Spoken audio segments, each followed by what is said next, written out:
growers, it's Lynn, and in today's video I'm going to be showing you our gorgeous Fascicularia bicolour outdoor Bromeliad, and I've shown you the beautiful blooms and talking a little bit about the care of this particular outdoor Bromeliad. Now this Fascicularia bicolour is only one type in its genus, and it's perfect for outdoors if you live in somewhere like the UK and Ireland. It can take -5 °C in the winter time, as long as it's protected from excess rain. So a sheltered spot in the garden, either planted out in your garden where it's going to be protected from excess rain, or here we have it under our roof, under the house, so it's protected from too much rain.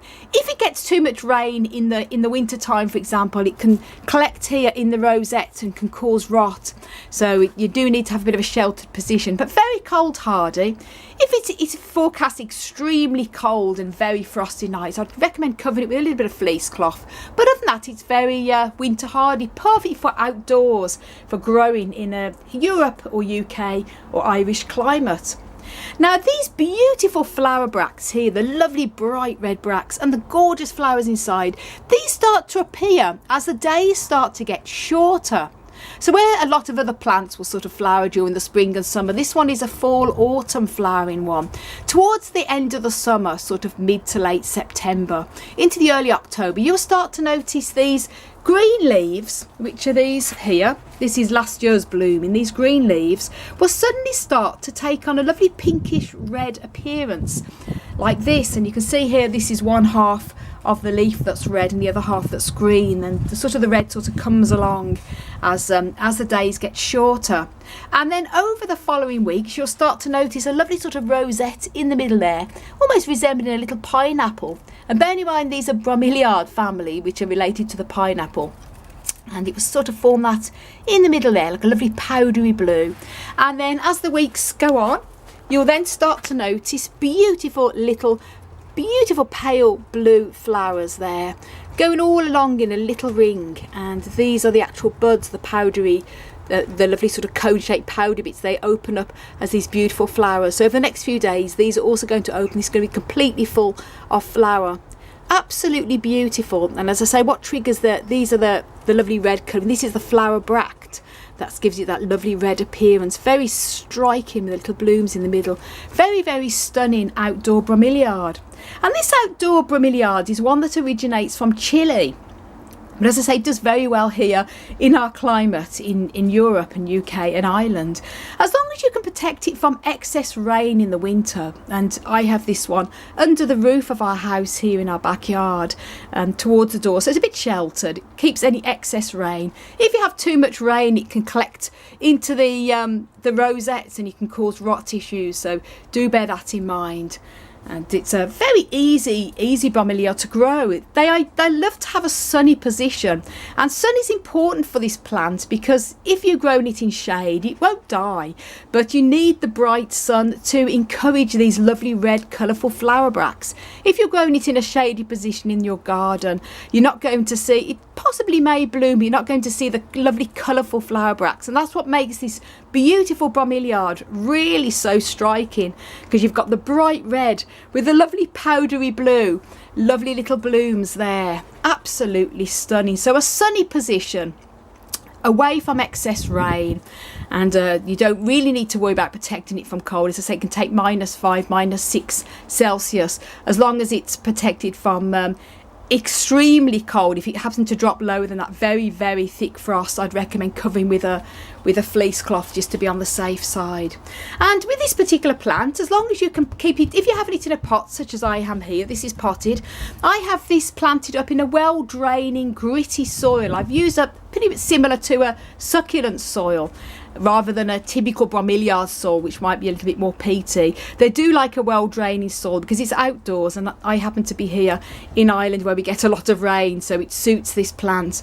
But also you may notice a few little problems with this. As I say, if yours is not flowering, you've had it for a few years, it's usually down to needing more sunshine. A sunny position will encourage blooms, and the shorter day length is what triggers it coming up to the fall. And if you have, as in this case here, the typical thing with these is they might often get brown tips on the edges of the leaves, and there's two reasons for this. One will be that the plant needs to be repotted or divided. These plants, as say these rosettes, as the plant gets older and matures, you get more and more rosettes, and it does eventually have to be divided. If you're growing it in a garden, it can just grow and grow, but if it's in a pot such as this one, it is good to divide them every few years, and you can give the extra ones away then to friends and family, because this is a lovely plant to grow in anybody's garden outdoors. So sometimes brown tips like this can mean the plant needs to be repotted, and when you do, it's a great time to divide them as well. But the other reason it can have dry tips is if it's been kept too dry, the air humidity is too dry. Now I'm here in Ireland, in Northern Ireland, so air humidity is usually high, so that's never an issue, but we have had a very dry sunny summer with not so much rain as usual this year, and I noticed that these dry tips started to appear. And because there's no dry tips on the back of this plant, then I'm pretty sure that these dry tips is down to the fact it was kept very dry over the summer. I had to keep watering it regularly and misting it as well. As I say, it is a bromeliad, so it does like to have the humidity as well on it, as long as the water isn't collecting on it. So that's a few little tips about how to grow this plant. And I've grown this now, it's probably for about 4 years. It was gifted to me as a lovely rosette from our friend Stephen at our Cactus and Succulent Society, and happy to say it's a very beautiful specimen. And I've done a couple of videos on this particular plant, and it was in bloom, and I've just done a bit of music on it, and a few people said, when you next do a video, can you do a little talk about it and just run through some care tips. So there it is, a sunny position, minimum of -6 in winter, protect from excess rain so the rain doesn't collect on the rosettes, gritty, well draining soil, and when you start to get brown tips like this, do check if it needs repotting or maybe it's been kept too dry. So little tips there as well.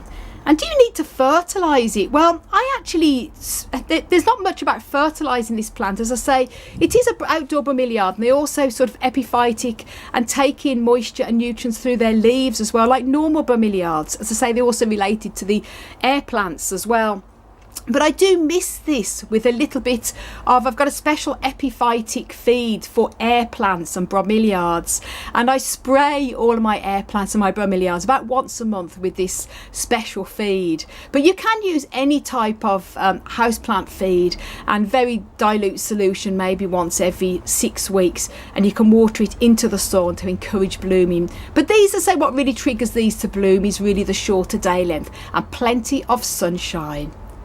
So thank you so much for watching, everybody. Hope you agree it's very, very beautiful. Love this beautiful plant.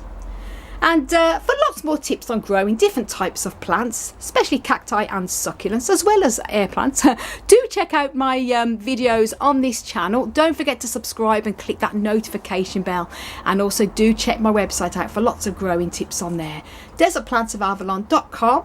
And I want to wish you all an amazing, blooming, lovely day ahead.